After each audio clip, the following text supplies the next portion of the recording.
And I'm back with more Yakuza Like a Dragon. And this week, I'm hoping to beat this game in this set of recordings.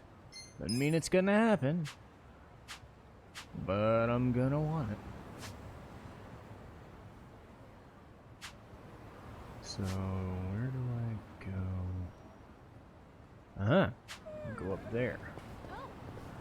Okay.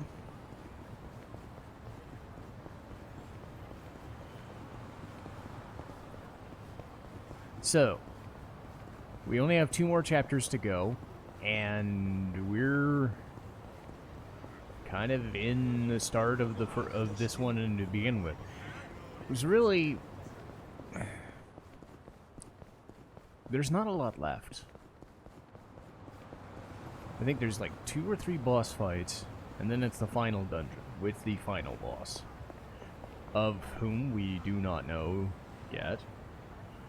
We can assume it's Aoki, based on all this knowledge, but that doesn't mean that that's actually the case. What I will say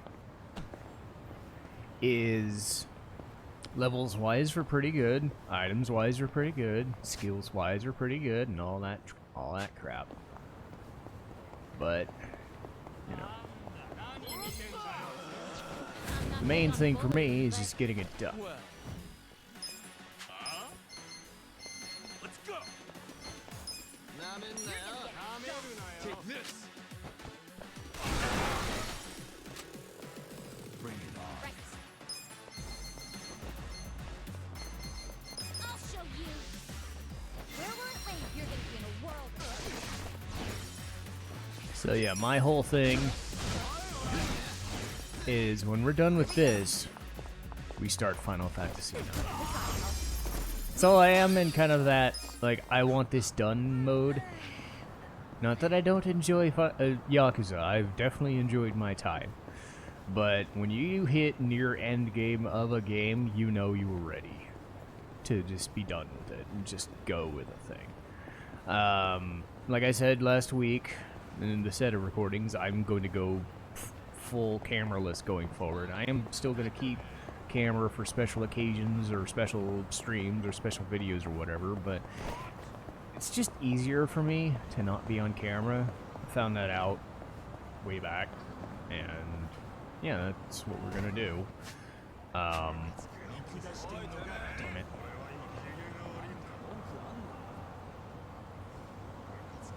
Maybe they'll walk away.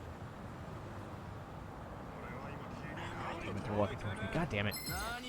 But I'm also in that mode where I'm playing something different, and I'm enjoying it, and I'm having fun. So I've had my fun with Yakuza, but it's time to move on. You're gonna be in a world of hurt. I got this.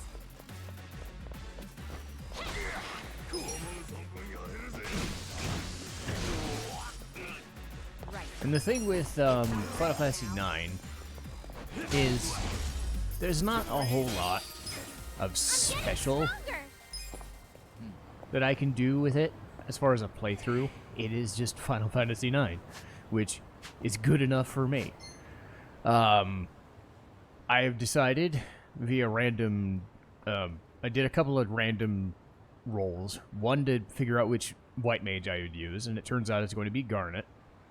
So Zidane and Garnet are mandatory. But then I ended up rolling Vivi and Amarant. So it's a pretty well-balanced party. White mage, black mage, and 2 attackers.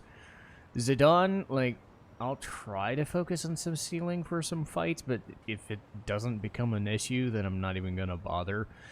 The benefit being that I have, you know, decent attackers. I think I'll use Freya for the most part until the end of Disc 2 when Amarant shows up. No special bullshit, no, you know, Ozma fights or anything like that. It's just me playing the game to play the game, and then it's Phoenix Wright time. But it's Final Fantasy IX. I don't need a reason to play Final Fantasy IX. I don't need a reason to play Final Fantasy 9. I need no justification or impulse. And I wish my phone would shut the fuck up.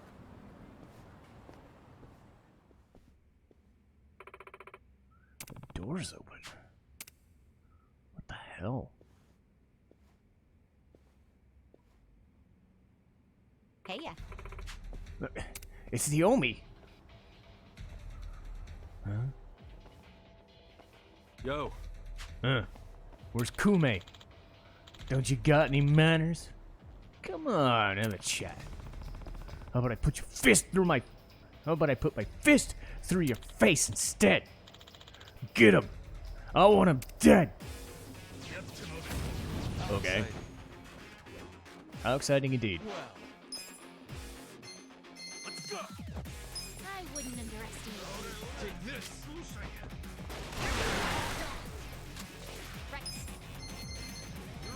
I mean, this strategy's been working. Give me a bullseye. I'm not that sure you want to get hurt.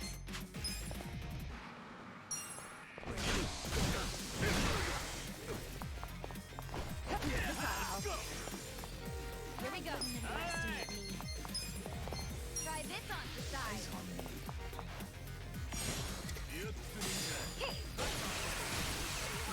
But as usual with Final Fantasy IX, it's going to be voice acted by me to the best of my ability. We've seen how that goes. But, you know, it's worth a shot because there is no voice acting. So it's not going to be like this where I kind of have to keep shut. Whoa! I have to keep shut for a while. Ow! Oh, he's hitting his own party members. There we go. Stop it! Stop hitting me. I'll show you. Where will it land? God, this move is so good. Come on. Sorry, dude. Busting up your own car. Right. Ready now. Right.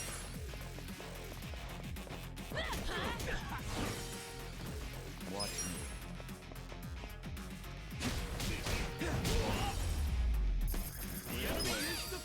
Moving up in the world. Nice. What do you want anyway? Me? You attacked us? Well, you're the ones that served Sawa Shirohan up to the cops, ain't ya? Why'd you even come here? What the hell's your problem? I need to talk to Kume. Where is he? Huh? Fuck if I know. Eat shit, asshole!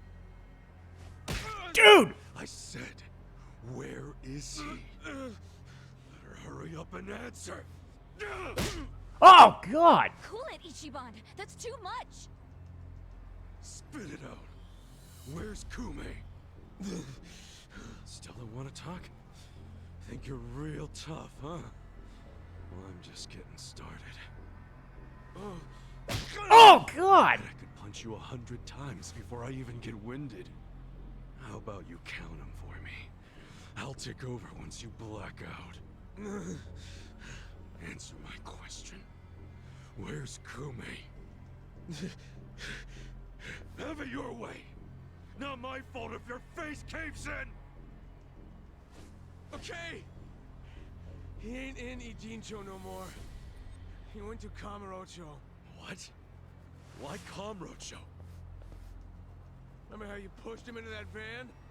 Well, he went crying to his mama for help. That's Ryo Aoki now. Kume's gonna whine to Aoki that he can't campaign without more security. What a spineless coward. He really thinks he's fit to win a national election. All right, well, forget Kume. Take me to Ryo Aoki. I can't do that, even if I wanted to. You killed Arakawa-san. You killed Jim and Hoshino. Oh, God!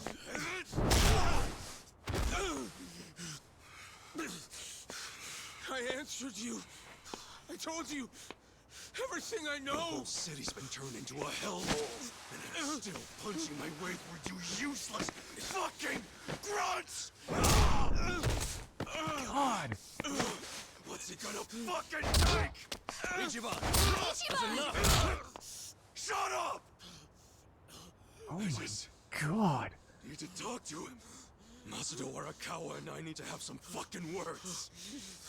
He has some shit he needs to answer for. Jesus! Kasuga! Oh! Oh shit! Who the hell? Oh no!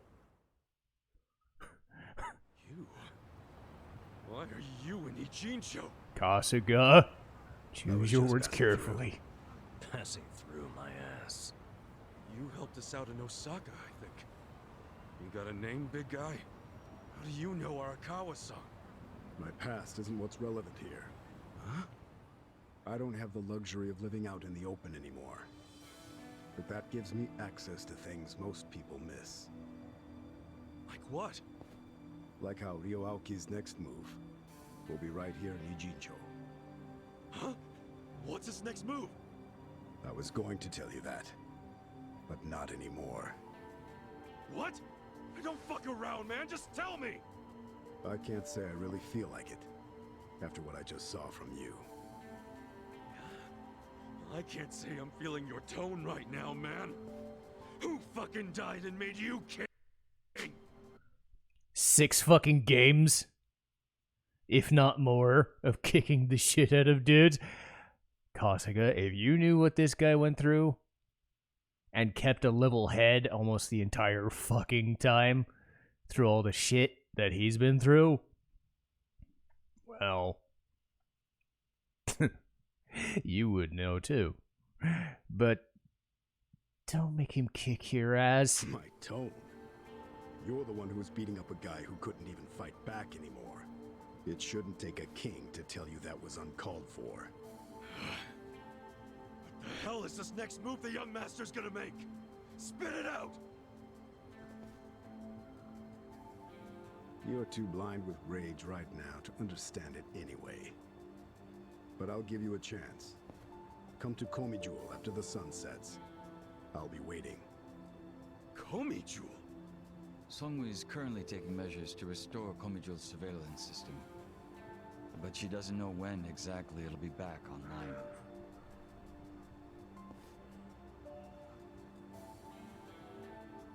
Thank you. Crazy how similar you are. Hmm? Pardon me? A few years back, I met a man who looked just like you. But then I saw him die with my own eyes. Oh. Sounds almost like a dream, doesn't it? I don't think so. I'd heard rumors he employed a body double. I take it that's you. Memories, dreams, can either really be trusted? Enough riddles.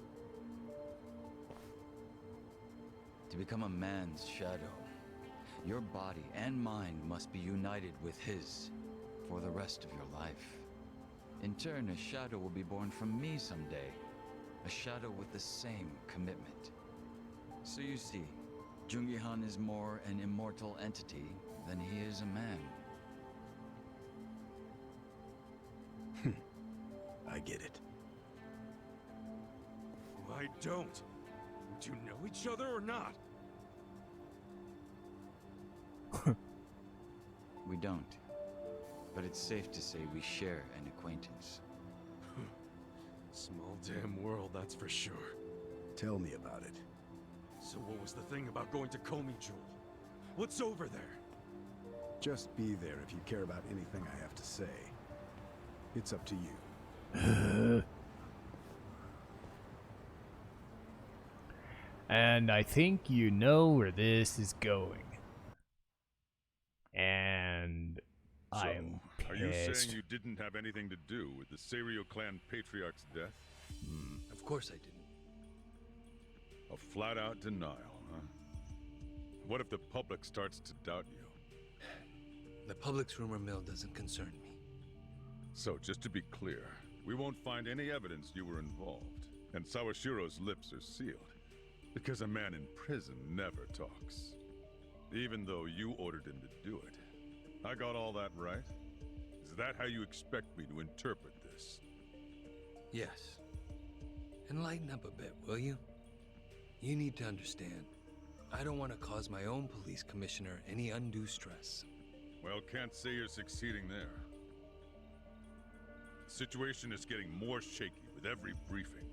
The whole damn Omi alliance just fell apart, for goodness sake. Out of nowhere. And it makes me think that you were never really in control of Masumi Arakawa to begin with. Arakawa has already been dealt with. Okay, but wouldn't Sawashiro just take his place? Unless that was yet another miscalculation. I wouldn't ask so many irrelevant questions if I were you. I know you have your concerns, but you need to relax. I have eyes on everything. Do you have eyes on all the Omi and Kamurocho who are now a bunch of unaffiliated, pissed-off thugs? With Arakawa and Sawashiro out of the picture, who's gonna rein them in? I haven't decided yet, but I will. No need to worry. But... That said, I do need to keep my distance from law enforcement right now. Optics and all. I'm sure you understand. So from now on, do not barge in here without my permission ever again, Horiguchi-san. It will not be tolerated. Says the guy who barged into national politics without anyone's permission whatsoever. And then made himself party chair. Oh, I'm sorry. You wanted to be consulted on that? Trust me, that wouldn't have changed anything. No one has enough power to stop me. We could have at least given you some advice. Maybe something along the lines of, those who seek power are not worthy of it. But you're right. It probably wouldn't have mattered.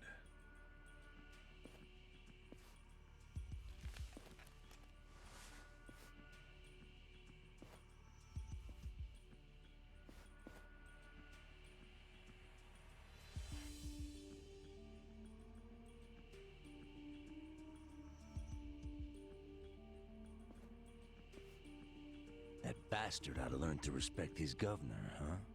You want me to teach him a couple of things before he becomes a problem? Don't do anything drastic. You'll ruin my fun. Your fun? He's gonna live the rest of his life at my beck and call. But he doesn't know it. And I'm savoring every moment of that. Huh, I see. All right. By the way, Kume came up from Jinsho to beg you for help. He's whining about lack of security on his campaign trail. Okay, that's my purview. I'll handle it. As for your purview, how's that little task I gave you coming? I already made arrangements in Jinsho. You won't be able to contact me until it's all over. I know a governor's not used to hearing that, but I hope you understand. Ishiura, Sir? you may just have what it takes to be the next chairman of the Omi Alliance. I think I'll make the announcement at the next officers' meeting. Thank you, sir. You won't regret it. That slime ball. It's not bad enough he punches my fucking face every turn. Now he's gonna do that shit. But anyway.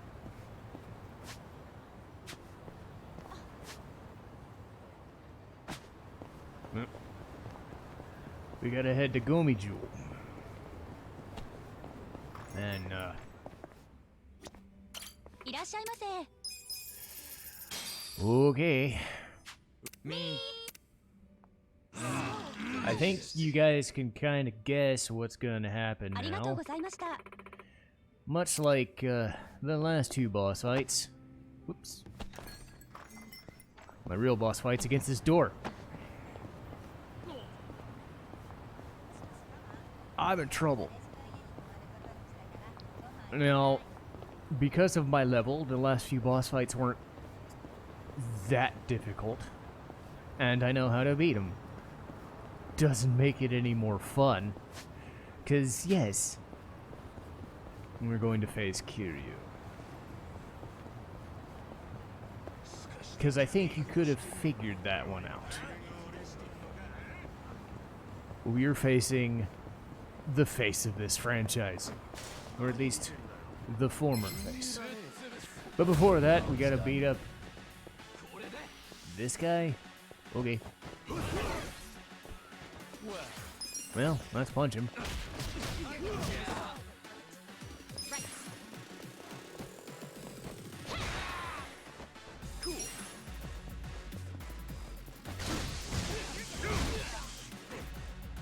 Here we go.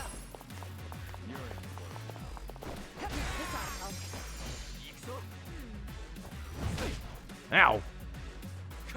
This is annoying.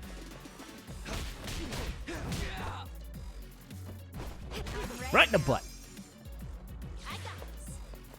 But yes, as you can probably imagine, knowing I have to face Kiryu,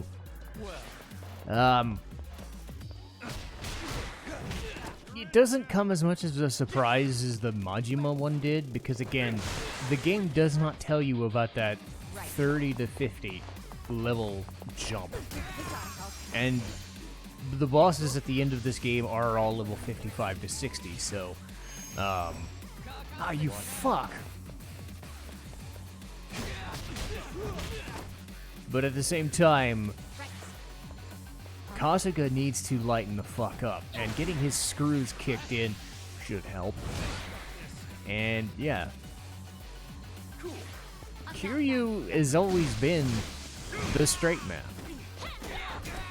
Yakuza games before and since, like, yeah, he shows emotion when he needs to, but he was always there to just be the straight man to the stupid. I remember distinctly, I think it was Yakuza 0.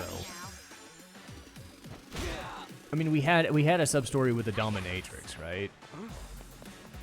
I think, if I remember right, he had a sub-story with him teaching the Dominatrix how to be a Dominatrix.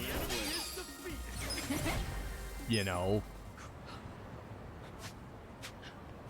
So, this guy, he's a work. He's been through every single fucking fight to this franchise, and I give the games credit for realizing that there's only so much you could do with that kind of character anymore. This was kind of a James Bond thing, where after the first couple of games, there's not really much more you can do. I'm not big on bullying, but Well, I got this. So it was one of those things where they decided to go in a different direction. And that different direction was Ichiban Kasuga, so they chose somebody completely different. Somebody with emotion, somebody with a sort of, like, goofiness that could carry a somewhat goofy franchise, but still, you see it in these moments where he's intense when he has to be. He's intimidating when he has to be. The difference between him and Kiryu is Kiryu was always one step away from just punching dudes in the face. Ichiban can do stupid shit like talk to a guy and look at how dumb their situation is and be like, well, give me the job, dude. This is everything I ever wanted. Like, he's not exactly the most civil person. But in most cases, he was laid back enough that he understood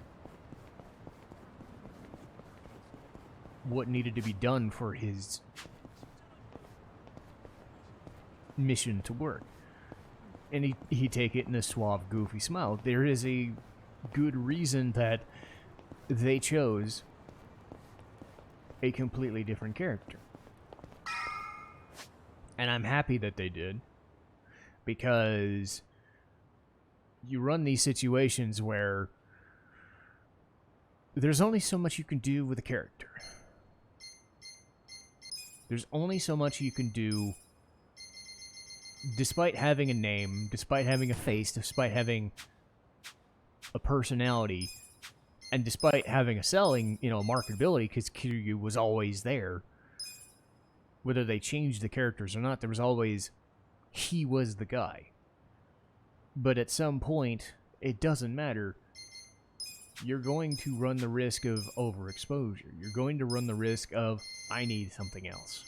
And that something else was changing Yakuza into an RPG. That something else was changing Yakuza into a more fantastical element. You still have all the goofiness of the side stories. You still have all the goofiness of running a company when you're an ex-convict who has no business background. You have the dominatrix and the person who doesn't feel pain falling for each other. You have the guy calling a chicken to summon into battle, and it's not even a chocobo, it's an actual chicken. This game does not take itself so seriously. This franchise does not take itself so seriously, and yet it still, at the end of the day, will give you moments like they did just now where it's brutal and effective. And the benefit of having a character like Kasuga is you know what he's going through. You know that he's suffering from a lot of pain and anguish. But he's the right sort of idiot to keep this franchise going because everything around him he can kind of bounce off of. And he has that innate charisma that, for a party-based game like this, most of these people probably wouldn't follow him.